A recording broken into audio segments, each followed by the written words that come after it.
Shalom and welcome to NeshamaCast, exploring Jewish spiritual care today, brought to you by Neshama, Association of Jewish Chaplains. I'm your host, Rabbi Ed Bernstein.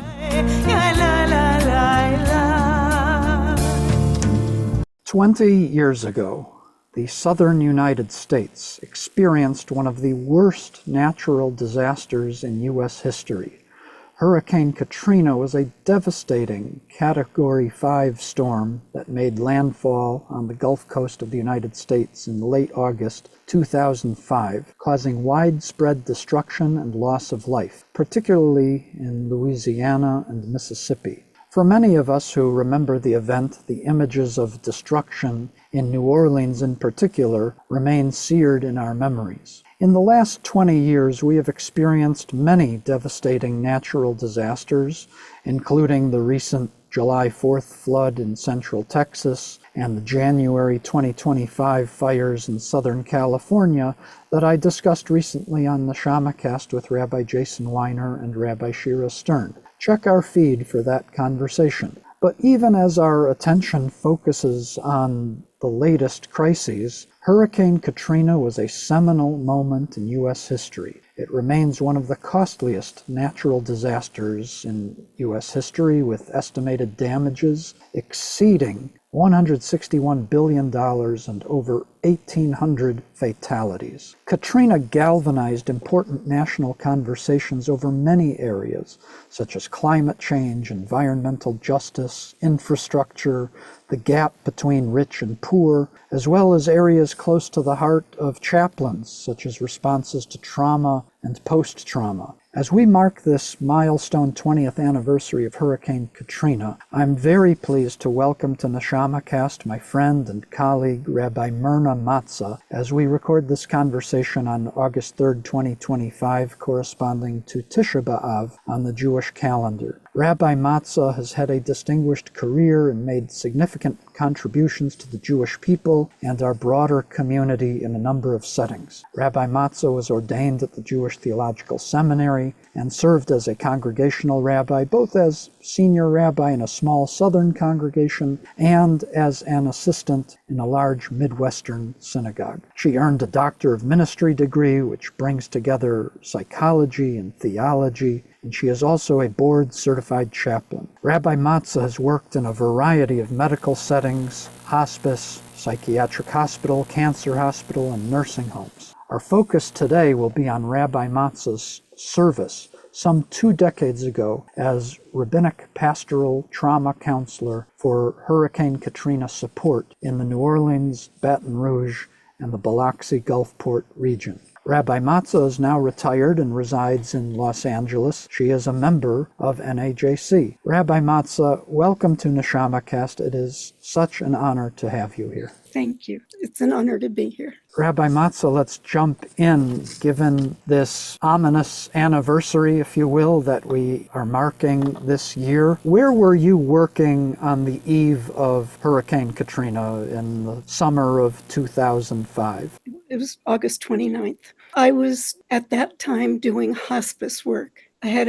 been in a fairly new position doing hospice work, which I have been very committed to after observing the death of somebody beloved to me and seeing the wonderful work of hospice. I became committed to it. And I have to say that the hospice model became a model for me in many ways, and it was the model for how I did the Katrina work. When I saw the devastation, saw what was happening, I picked up the phone and called different Jewish leaders and national organizations to say, I'm a trained chaplain. I would be very happy to go down and help. Just let me know how, and it would be my privilege. I had no idea what that would mean. 15 months later, I received an email from somebody, this position to be a rabbinic response, to be a pastoral care person to the rabbis and cantors, specifically the Jewish leadership, with the goal of offering pastoral services to help either stop the possibility of burnout or at least delay it. Because when communities are devastated or reach crisis, they need their clergy. Clergy needs support. Otherwise, the clergy might just leave the clergy altogether, and that would be a loss for everybody. So I received that invitation, and I knew that, there was no doubt in my mind I wanted to do it, but I never thought I would receive the opportunity. I thought I would go for an interview, and I never thought that they would do it. Tell us about your involvement with our colleague, Rabbi Stephen Roberts, during this time. I want to say Rabbi Stephen Roberts, was with the New York Board of Rabbis at the time, and he had done his magic of providing pastoral care to a member of the United Jewish Community's emergency response team. When he was talking with this person, Stephen put on his pastoral hat and was with that person, not as an innocent bystander, but as a professional experiencing another professional's deep commitment, but the psychic trauma that person experienced. That person, opening up with Stephen, understood in his kishkis the benefit of having a pastoral response. He could understand what it meant to him and what Stephen did for him. He understood immediately and then lobbied to create a position like this. So this was really, to the best of my knowledge, had not been done before. And the focus of what I was to do was very limited to the rabbis and cantors specifically, but with the understanding that this would expand as I identified needs on the ground and if the dollars were going to be spent for it. And we expanded in so many ways. Rabbi Stephen Roberts is a beloved colleague of both of ours, and he's a past president of NAJC. He has appeared previously on NeshamaCast, so I invite listeners to listen to that episode. And he is a renowned expert on disaster spiritual care. So please continue to tell us on how you got sent down to the Gulf region. My model was that I wanted to be a presence for the clergy, for the rabbis and cantors, or chazanim, depending on which of the movements, to be there for them so that they could have a resource. In the interviewing process, when I went to the Board of Rabbis, again, I'm a divorced woman going to the South alone in the devastation, working. I had all kinds of cultural images in my mind that I had thought about that would be preventing me from going. I thought it would be a male rabbi. But my background is I've worked with people who have alcohol, drug abuse. I've worked with domestic violence. I've worked in all kinds of hospital settings. I've worked with teens at risk. I've worked with people who have food risks. I've worked with such a wide variety, knowing that there's crisis. I knew that all of these would be soothing mechanisms to calm the anguish that people would be feeling on the ground. Plus, I knew that grief is a major issue. And again, my commitment to the Cicely Saunders model of hospice. Cicely Saunders was a British nurse who founded the modern hospice movement.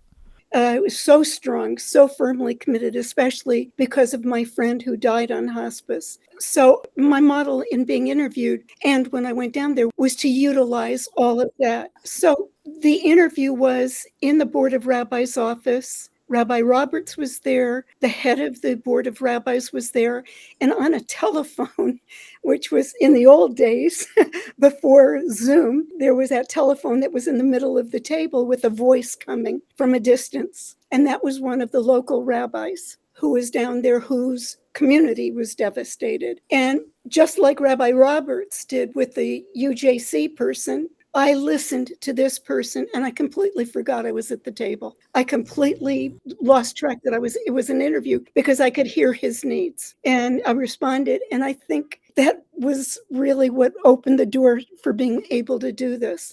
So despite the fact that you sensed all of potential limitations, being a divorced woman on your own in the South, something about what the rabbi was saying in that initial conversation just said, you've got to do this. Well, I felt that before I walked in. I mean, when I accepted the interview, my heart was so filled with passion for this. But in listening to him, I was right. I mean, we're trained as chaplains to walk with people, not to tell them what to do or how to think. I mean, I was with him. I mean, in that moment, I was on that telephone, the voice, the disembodied voice that was there. And I received the phone call very rapidly. Would I like to go down and see what's there? So what I did, the invitation was to go down there, to rent a car and just survey the area, meet people. They thought that that would be fine. I said, but you can't send me down there without somebody escorting me. I don't know the terrain. I don't know what's happening. I need a narrator to help me understand the context, because this was just totally new. Howard Feinberg from the United Jewish Communities, from the emergency response, Howard was that person. And Howard has been a tremendous help to me all along. So we went down and I could see the devastation. Tell us what you remember seeing, those initial impressions that had an impact on you. That time and then when I moved down were totally different first impressions. Mm-hmm. That time was to see, can I do this? I didn't understand I was moving there yet because I still didn't believe the job was mine. Yeah. I thought it was extremely generous that they gave me the opportunity to interview the way I had asked. Okay, but what did you see in person that most of us did not see on TV? You saw mile upon mile upon mile of no housing, trees that were still downed. So when I came down for that interview, it was 15 months after Katrina hit. When I moved there, it was a little bit more than that because I went down almost immediately after. The temporary telephone grid had just been completed. It's mind-boggling. Shelves in grocery stores were still almost empty. The New York Times was not delivered as frequently as prior to Katrina because you didn't have the transportation routes coming in. You had miles of devastation of seeing no housing,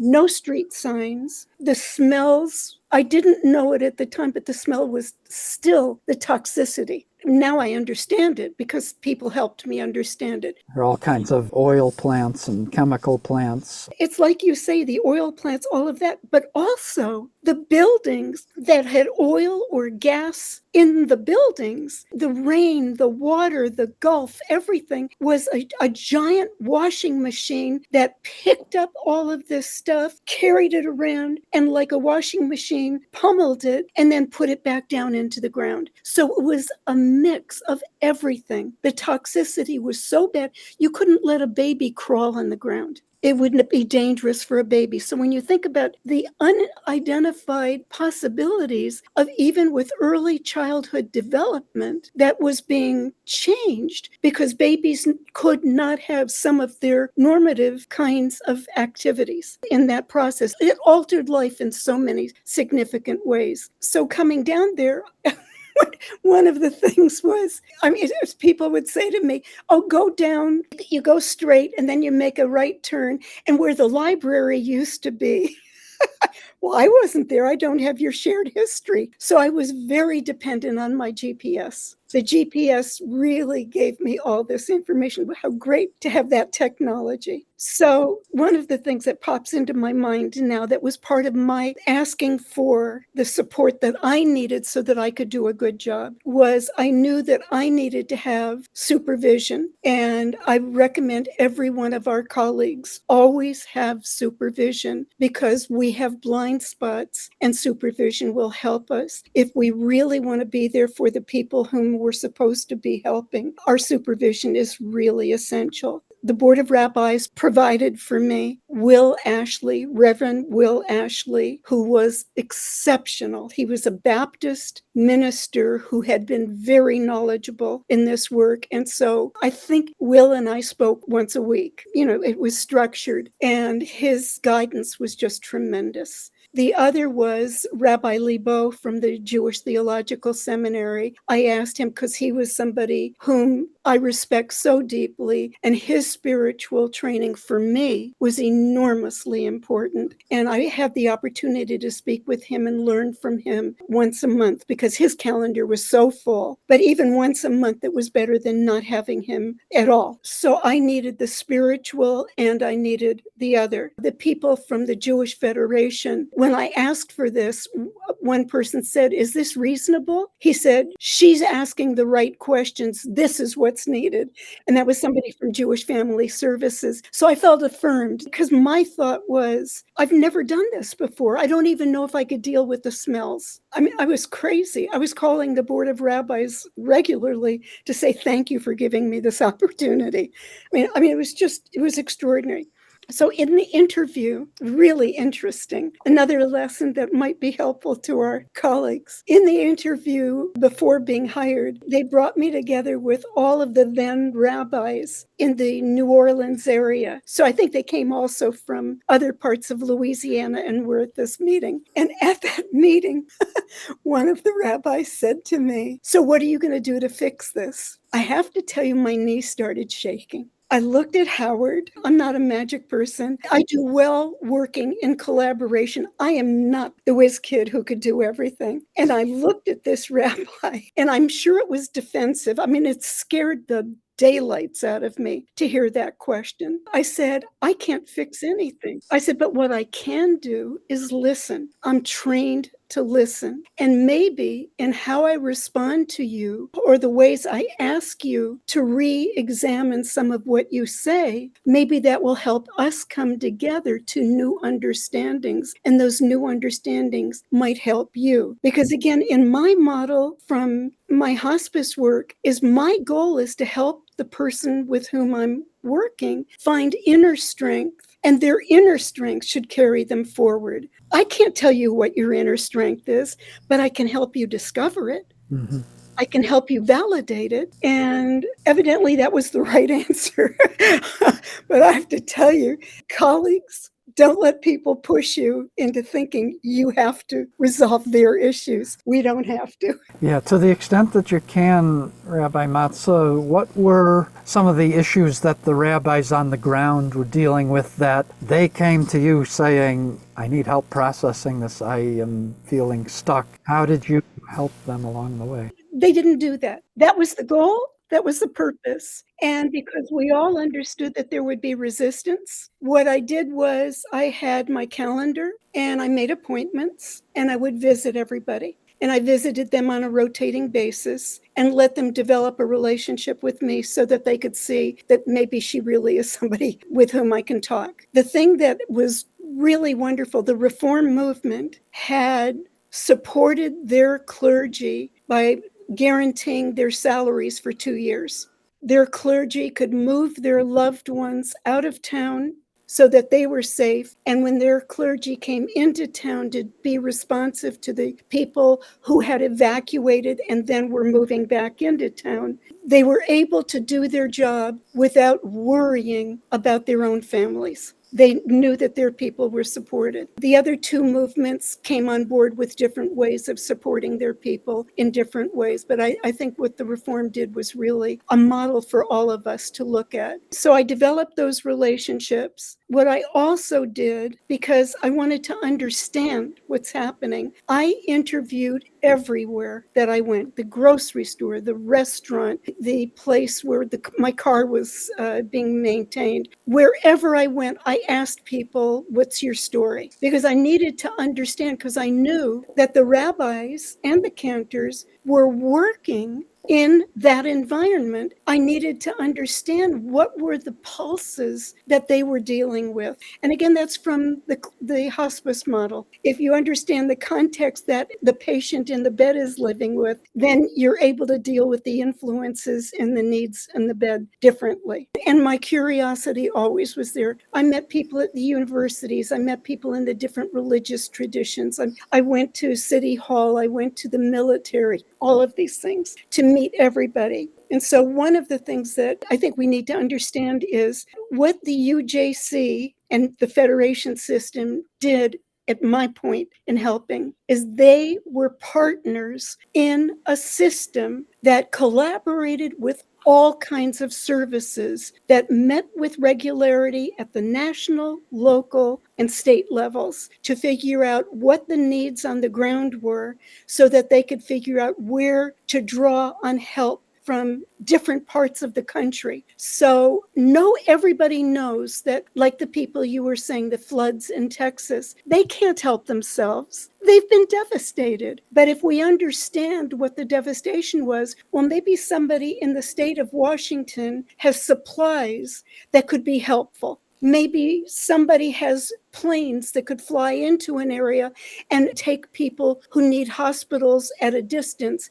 and fly them to hospitals where they could be helped. And I have to say, I was tremendously impressed by the Federation's emergency response. These people's whole modus operandi was to raise the money to be able to support the needs on the ground and not create dependency. I mean, that's just amazing when you think about that. And the people that I met from the emergency committee, they were just extraordinary people. And some of them were psychologists, they were communal leaders from all kinds of places. And that was really my first exposure to the Federation system. And I still am tremendously impressed by what I experienced. So on the ground, we knew that we had needs and we knew that there was a support mechanism. The people that I met from FEMA on the ground were the most generous, hardworking people who just wanted to do good and help people. That's all they wanted. So that was one thing.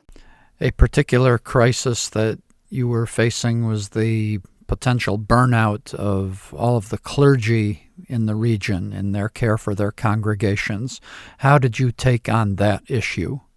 When I was sent down, it was with the idea of helping, again, our clergy to be able to prevent or postpone burnout. The Federation, part of my contract, they were flying me back to New York on a quarterly basis to be able to have the processing to go on, which again, I tell our clergy in general, be processed. I mean, I'm sure that there were things that I was not doing the way they wanted, but that processing helped all of us. But the best thing for me in that was they helped me to come to New York periodically to be able to breathe the air of New York, to be back in the urban setting that was so familiar to me.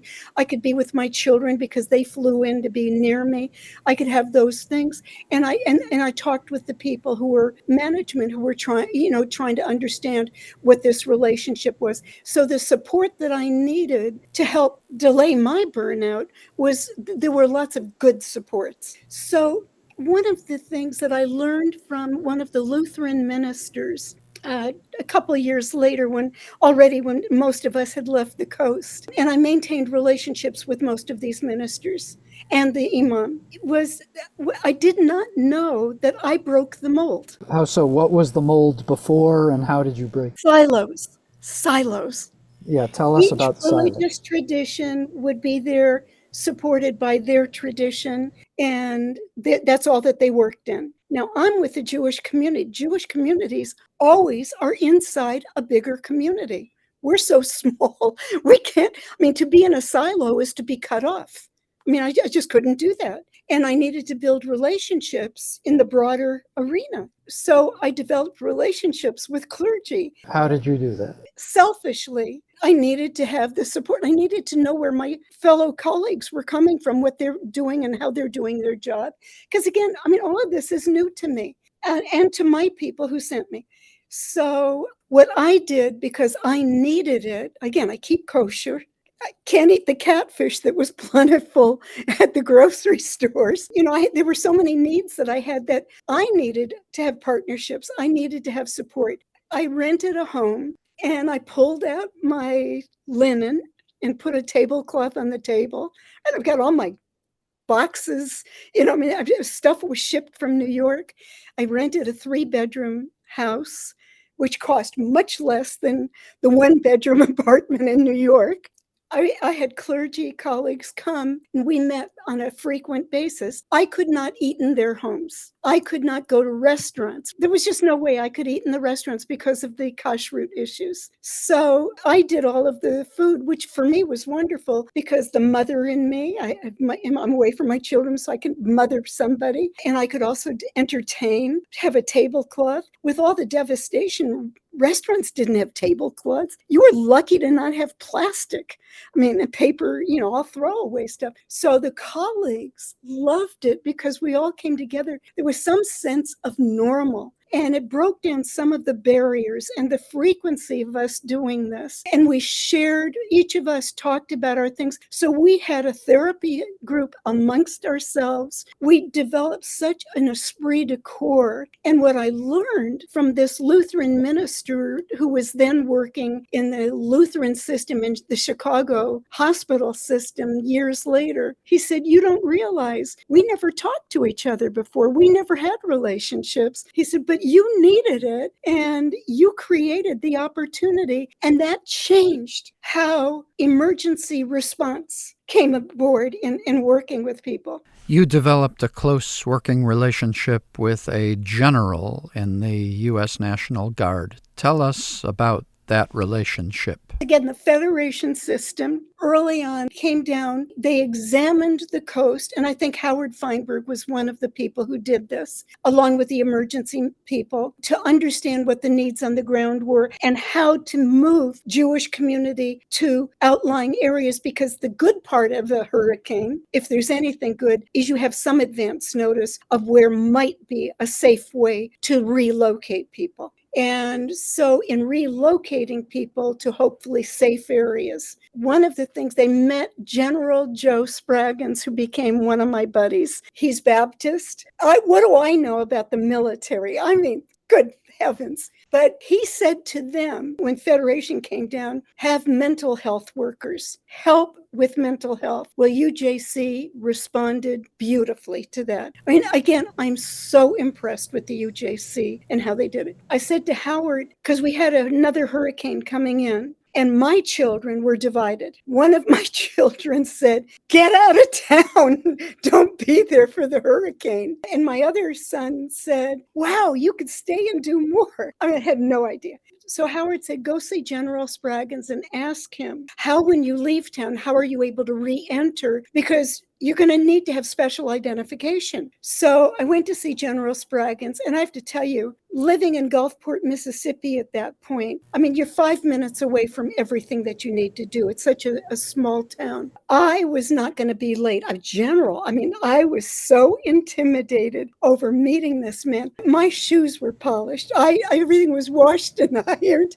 I wore a skirt, because I was wearing slacks to most things.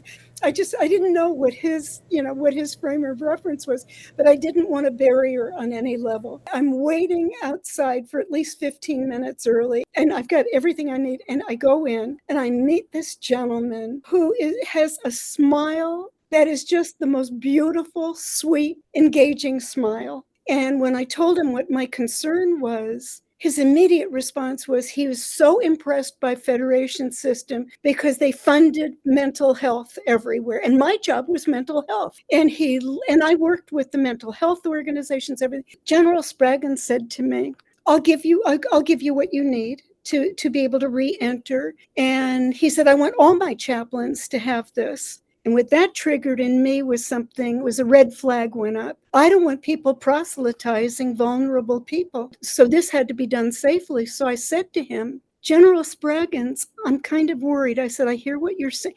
Here I'm talking to power at a level that's way beyond my knowledge base. And he's looking, I could hear and I could feel he stiffened. I'm trained to watch body language. He stiffened. And I said, please, General Spraggins, I'm worried with what I hear you say, and I'll tell you why. And I think I do want the local clergy trained across the board so that when they come across people who are not their congregational membership, they do not proselytize, they can be present to help people. I said for them to talk to their own members, yes, any way they need to, because that's their membership. But I'm worried about this. He said, okay, I need to think about this. And I know he stiffened. And he said, I need to talk with you about this. Come back with other clergy. Because I had told him I had other clergy people. He said, I'll let you re-enter, but I want you to talk to me more about this. In the next week, I garnered the Episcopal clergy, Lutheran clergy. I had not met the imam at that point. So these other clergy, I think Catholic clergy, I can't tell you who else was part of this. I met with them, talked with them about the challenge, and all of them were trained. All of them are APC or Neshama, Neshama type stuff. And these are the people who were at my lunch table. So we all met and we came to General Spragan's office the next week. And he and I developed such a lovely relationship. I mean, he would tell people I was his rabbi and I'd say he's my general. Just really. But that's what crisis does. Relationships are intense. Yeah. So he said to everybody, this little lady, he said, I'm not used to people telling me no and rethink something. I'm used to telling them what to do. And when this little lady told me she had something that she needed me to think about in new ways, I started to think I did a lot of homework. And he said, I like what this little lady did. I mean, I'm just like, it's like, oh my heavens. So that grew into us developing education for the local clergy. In a sense, we were doing clinical pastoral care and providing some of it in different ways. Rabbi Matsa, you were part of creating interfaith clergy retreats in the Gulf region. Can you tell us about those? I think everybody on the podcast will be aware. Clergy are wonderful at taking care of everybody else, but not themselves. That's why I say supervision is so critical. And I'm working with people. I've developed relationships now with people of every background. So Federation accepted to finance an interfaith clergy retreat. I scouted out all of these facilities. One of our retreats was in Mississippi, and the other 3 retreats, which had evolved into 4 total retreats. The campgrounds where we met were gorgeous. It was lush, so that whatever anxiety, biorhythms you came from of the intensity of your work, which every clergy person, I don't care who it is, it's intense. The biorhythms of driving onto these grounds helps to reduce that and lower it and lower it. So the one that sticks out in my mind, I believe, was the Episcopal campgrounds in Louisiana. So, and again, all of this was collaboration. None of this was me by myself. I collaborated with the rabbis. I collaborated with all the other clergy. For me, one of the trigger issues, I've never been comfortable with an interfaith service. And I shared that with these people. What we ended up with was magnificent. We ended up with the fact that the Episcopal campground where we were allowed us into their chapel space. All of their religious books were turned around. All the crosses were somehow, the space was to be ecumenical. There was no prayer service at all. It was a room of silence. So that when you entered the room, it was only silence. There were poetry books, there were different prayer books, different Bibles. All of the clergy had, contributed their thing. And there was a poster board so they could write what they're thinking. We had on that board, people had said the hand of God was in the programming of this. The room was open 24 hours. The purpose of the retreat was to give the clergy respite, to give them care and community. So again, they drive onto the campgrounds. The intensity of their mood was being lowered as they're driving. They park their car, they walk up to the building to sign in. I had a jazz band. And again, Federation paid for all of this. The jazz band, just the psychological thing of the music changed. It shifted the whole mood. So these people are going through these shifts of mood, and it was open to clergy and their spouses. I mean, clergy spouses are the ones who take the brunt so often, and they're not identified. So they had to be honored. We had massages. Anybody who wanted a massage, and spouses could have it in the room with 2 massage people to be doing with them. We had all of this, and one of the things was everybody came to eat together. Eating together was essential. And I had the Orthodox rabbi handled all the meals because I didn't want any reason to put up a barrier for the Jewish community. The whole Jewish community had to be welcomed and present. And he was wonderful. And he took care of everything. We had the programming. And Federation did this 4 times over the 4 years that was doing this. It was just wonderful. In addition to clergy, you and your team also worked with mental health professionals in the region. Can you tell us about that? Psychologists, psychiatrists needed somebody to support them the same way the chaplains did. So we and Federation brought down the Israeli Trauma Coalition. They came in and did a lot of trainings, and I worked with them. And it was just magnificent to work with them. They were just wonderful, and they taught me so much. Yeah, an interesting thing that I picked up in Israel recently, and we've discussed it on a couple of episodes of NeshamaCast. There were a few of us who were both conservative rabbis and NAJC members who happened to be in Israel last December on the RA convention, and the RA did a track for chaplain rabbis. And so those of us on that track went to the Natal Center for Trauma in Tel Aviv. And so we learned about the concept of a shared communal trauma, a shared communal event where the caregivers, the chaplains, the therapists, they're in the muck experiencing the same trauma as everyone else. I mean, in Israel, it was October 7th. And the vicarious trauma. Yeah. They have their trauma and the vicarious. They're experiencing the trauma and having to provide care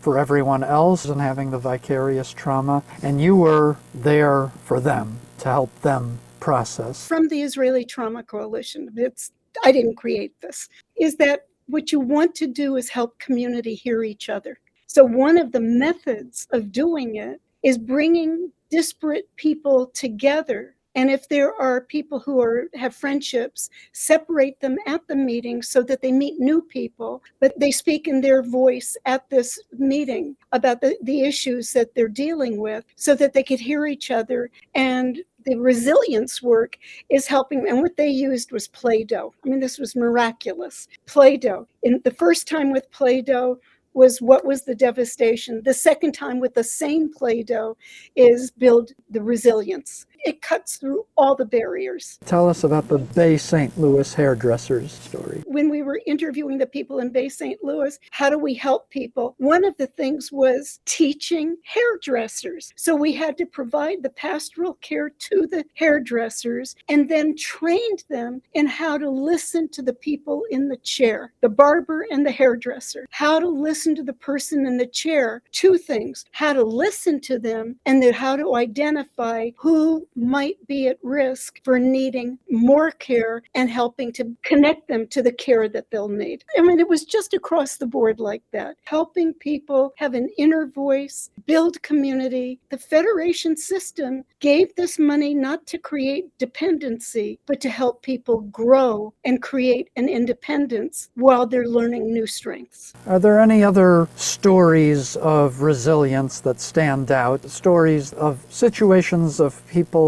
being able to find hope in the midst of devastation that you think you and your program were a key factor in? One of the things that I witnessed toward the end when I knew that I was handing my portfolio over, the financial crisis had hit. So the support mechanisms that were there for me no longer existed once the financial crisis hit. I knew that each aspect of my portfolio could be handed over to a different clergy person in Mississippi or the leadership. And I knew that no one rabbi is going to do it all because they have enough with their own congregations. And my hope was that they would take the gift that was offered to them. One of the things I learned early on when I had congregational work, when I created my own way of helping people work with a dying loved one at the bedside, one of the things I learned very early on that unlocked barriers for people was to say to the person in the bed, what I love about myself that is as a result of your presence in my life, and I need to let you know. And what I find is if you could help people find something loving in themselves and be able to attach it to another person, especially this person who is ready to step over to the next journey, there's something that will be healing in the process. So that's a mechanism that I've utilized in all kinds of different ways. So in this, when I was handing it over, I'd say to people, what in the crisis did you learn to like about yourself that today you feel you're missing? That unlocked so many barriers. Almost to a person, they loved about themselves their openness to others, the ability to not let race, gender, age, body type, any barrier to who's wealthy, who's poor. Their heart in the crisis and in the immediacy of the crisis was so open to being present to each other. The openness that they could feel in their heart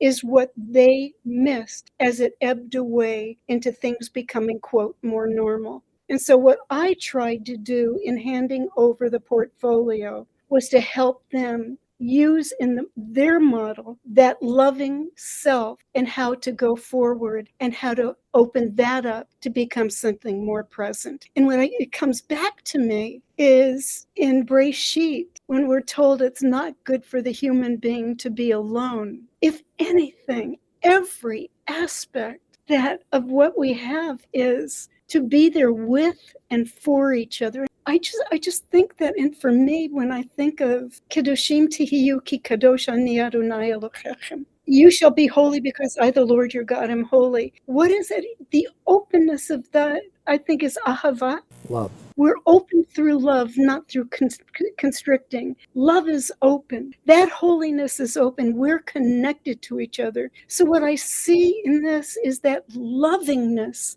that these people felt in being open to each other was the Kedusha, the holiness. You alluded, Rabbi Matsa, to your own sense of burnout in the aftermath of your deployment in the Mississippi, Louisiana region. Can you talk about that and how you worked through that burnout? Oh, I was just washed out. I who had lived a lifetime of doing advocacy and always showing up for others, I couldn't even show up for myself. 2008, the financial crisis hit the world. And so the support mechanism that I had was no longer available to me. My grant had been paid for, so I was not laid off. They had to continue my paychecks. So in the end, I burned out.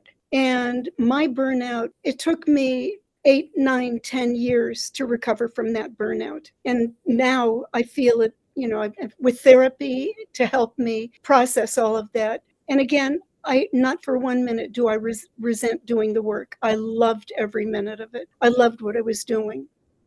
I moved from Louisiana to California. My cousins asked me to move back here so that they could support me and be there for me. So I came here with that in mind, and knowing that I would visit my children in the different parts of the country. There was a headline in the Times-Picayune of a couple in their 90s. The picture took up the top half of the front page, and how glad they were they received their check, $1.93. I think it was $1.93. The corruption. I think of all the chaplains I work with whose hearts are good. These are people who want to do good, and they're working inside a system that's not going to let them complete the good that they're doing. I had the good fortune of being with a system that allowed me to fulfill my mission. But my mission also was how to help these people on the ground. And it brought back that when Katrina hit and I saw David Brooks on PBS when he is looking at the devastation and he says, what does this say about us as a society that are vulnerable or treated this way? I mean, I was burned out. I mean, when I realized, I thought that my desire to do good things would be enough. It was not. And I tried everything I could. And I had burnout majorly that I recognized. I went to, and again, I'm handing my portfolio over to everybody because I'm so responsible. I think it's like a month away from my contract being finalized. And I go to this event and I go early in the morning. There are no cars in the parking lot. And I happen to run into the person who's running the event. And the event, of course, is dealing with burnout. And I said, I'm here for the event. And she said, it's tonight. And I had just talked to my son, one of my sons, on the phone, and I said to him, I am officially acknowledging burnout. I was so deep in the burnout, I was numb to the pain. And I said, I'm going to go and get a massage and make a 2-hour massage. And I said, I'm going to turn off my telephone when I return to my home. God bless him. He's so good. He's trying his hardest to be helpful to me. And he's starting to question, the massage thing. And I'm thinking, I'm so tense from everything. And so we had the talk, and I said, sweetheart, I love you. I said, but you're not relating to what I'm experiencing, but I love you. And I'm going to hang up now. Because the last thing I want is to cut off my children. And I know he's coming only from goodness. He wants so much to be there for me. I call up the massage place. And in the process of calling, what goes into my mind is, 2 hours, that's a lot. Do their hands have the strength? I knew at that moment I was in serious need of burnout help. You were trying to be chaplain to the massage therapist ahead of time. I knew. I mean, I recognized all the things as I'm helping people over the last couple of weeks. Talk to yourself, sweetheart.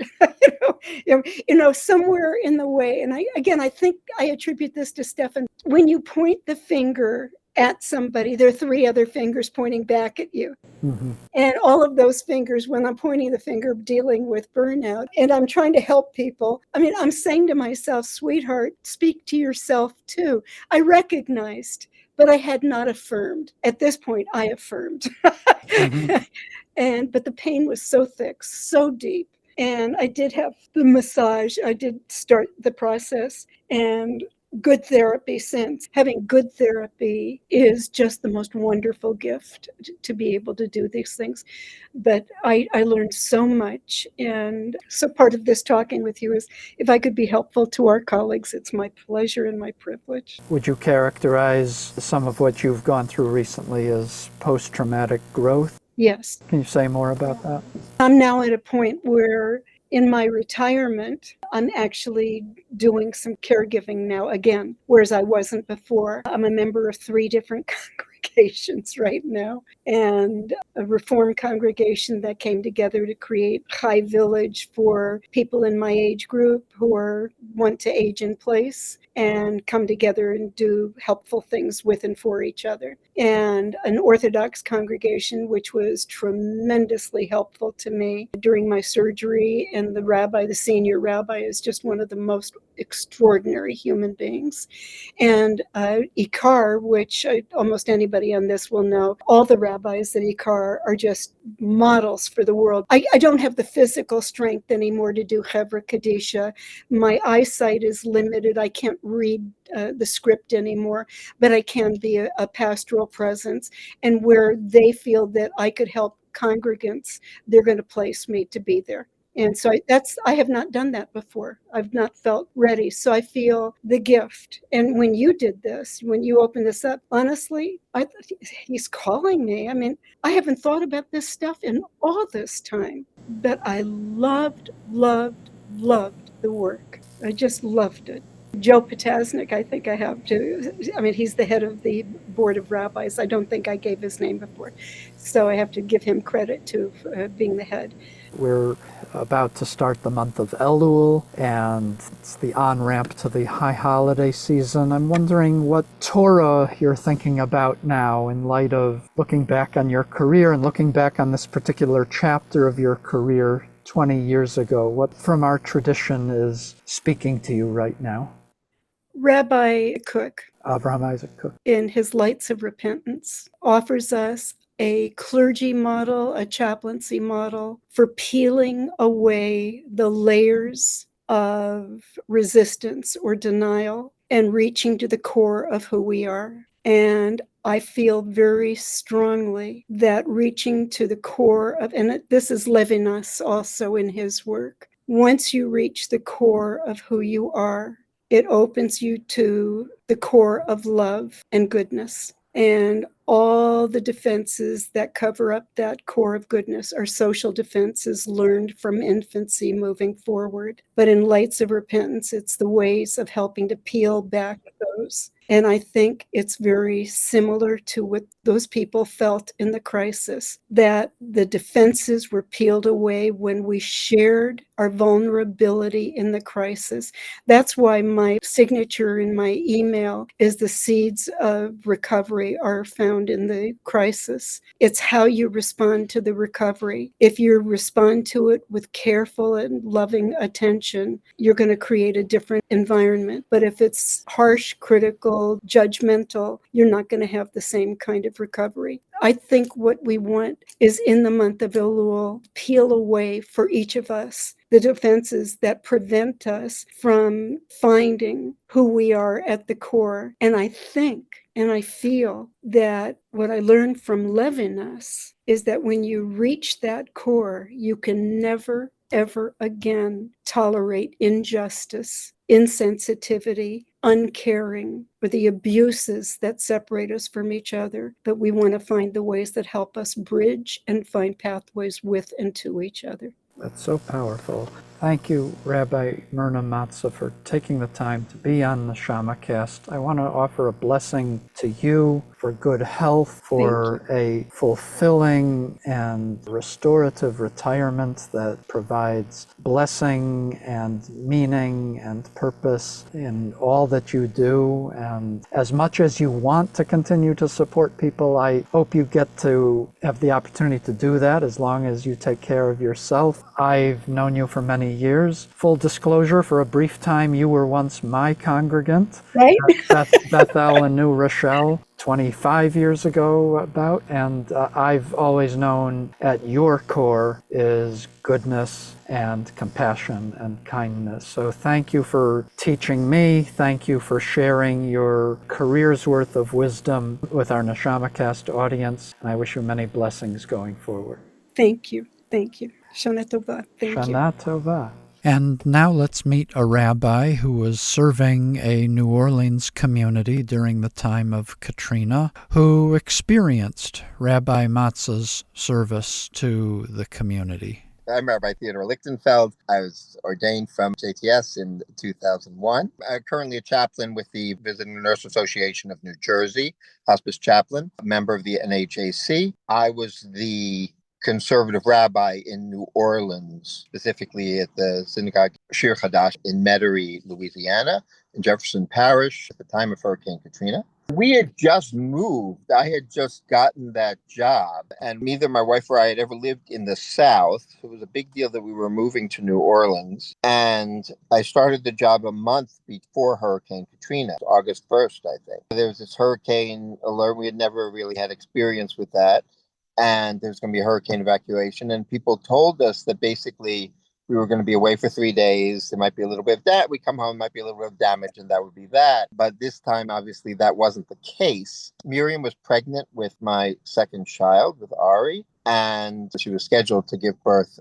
at one of the major hospitals in New Orleans, which ended up largely underwater. And we went to Atlanta, and then after 2 weeks in Atlanta, it was clear that we weren't going to be able to go right back to New Orleans. This is my daughter Tali's earliest memory, being in Atlanta and watching news of New Orleans and with Katrina.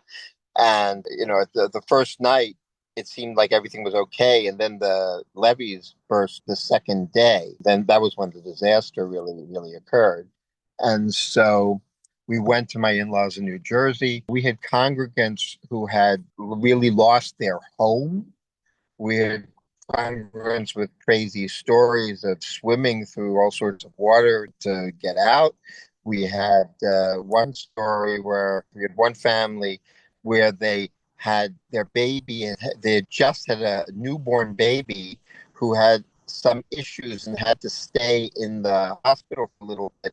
And then everybody was evacuated, and the neonatal ward was evacuated separately from the patients in the hospital. And so they had to evacuate without their baby. And then it took them days. Luckily, the baby was okay. The baby was evacuated safely and so forth, but from days to know where their baby was exactly. I was in contact with these parents who, in this disaster, didn't know where their newborn baby was. Luckily, we had parents in New Jersey who could house us, and that's where Ari was born, where his bris was, and so forth. But we were refugees from Katrina. A lot of people all over tried to help us. Actually, when we were in Atlanta, there was a press conference held by Congressman Lewis, by John Lewis, the great civil rights leader.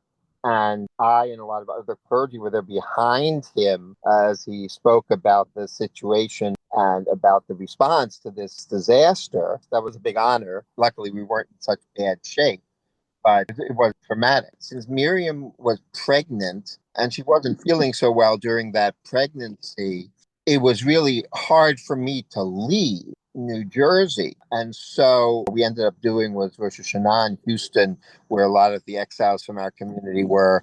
And then Yom Kippur, we actually did back in New Orleans. I led Yom Kippur services in New Orleans. The synagogue building, which had gotten about a foot of water, was set up by the National Guard, and we did that. But besides going for the high holidays, I really couldn't leave until Ari was born around Thanksgiving, and then I went back to the community and lived there a good amount of the time till the rest of my family came there. And I would send out messages weekly to the congregation, trying to kind of to uphold people's spirits, which is something rabbis almost always do now, because electronic messages from synagogues go out every week. But at the time, that wasn't the case. It was kind of a newer thing. So I sent, sending these kind of trying to make these uplifting messages. I went to different places sometimes to do a bar bat mitzvah for a congregant's family, which was in Atlanta, for example, or Houston, or so forth. I did have a sense that there were a lot of people who had suffered much more than we did. People where we got maybe a foot of water in our garage and so forth, but other people really completely lost their homes, and there were traumatic events with their relatives and so forth. Balancing the fact that I had to stay with Miriam during this difficult pregnancy and minister to the congregants was a significant thing, but I tried to do both as best I could. The Rabbi Matsa was very dedicated to what she had been assigned to do. She was covering nearly the whole Gulf Coast. New Orleans was one of the largest Jewish communities in that area. So she was in Mississippi, and then she was in Alabama. She was going all back and forth between all these places, which I think was even harder then after Katrina. I remember, as far as we were concerned, she was at our house a number of times. I think she stayed there for at least one Shabbat, and maybe others, to kind of minister to our synagogue and really try to just help us out. I think I'm almost certain she gave a Devar Torah at the synagogue at some point. And to us, she was very, very kind to me and my family. She was very friendly and to the kids. The kids enjoyed having her around. What I remember particularly was that giving me advice, I guess, us advice on self-care. The idea that I didn't have, as the rabbi synagogue, didn't have to do it all. We had gone to Florida, and I remember talking to her we'd gone to Florida to my grandmother's, and I remember she was giving me advice. I've had the opportunity to relatives take care of my kids, and myself relax, go to a hotel for a Shabbat, and that's what I did. So she gave me advice like that, and we talk about some of the pastoral aspects and self-care that came up when it came to recovering and helping others recover from a disaster. I remember her emphasizing the fact that we had had a trauma and that it was okay to not be okay. I think that kind of message has stayed with me in that, I certainly, from that experience and Rabbi Matsa's advice and other people and knowing about other people, people's experiences in general and other things I've experienced, emphasizing to people it's okay not to be okay as a hospice chaplain and as a congregational rabbi has been very important in the way I do pastoral work. NeshamaCast is a production of Neshama, Association of Jewish Chaplains. Thank you to Rabbi Myrna Matsa for sharing her reminiscences about her chaplaincy in the Gulf region as it recovered from Hurricane Katrina some 2 decades ago. Thank you also to Rabbi Ted Lichtenfeld for his thoughtful response. Please see the show notes for more information about both Rabbi Matsa and Rabbi Lichtenfeld. Additional thanks for logistical support to Allison Atterbury, NAJC Executive Director, and the NAJC Social Media Committee. Please consider making a contribution to NAJC to support NeshamaCast and all of the vital work that NAJC does to promote Jewish spiritual care.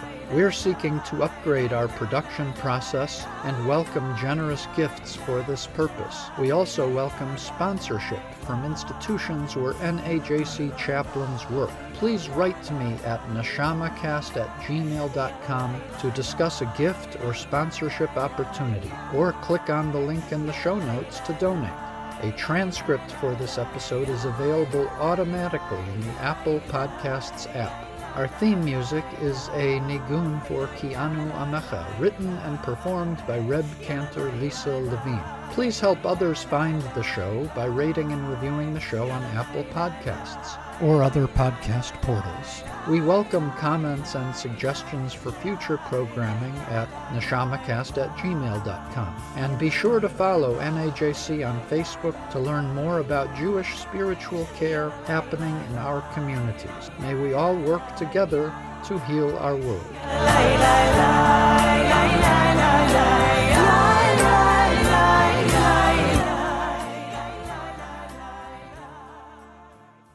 And I'm very proud. I just celebrated my 82nd birthday. Mazel tov.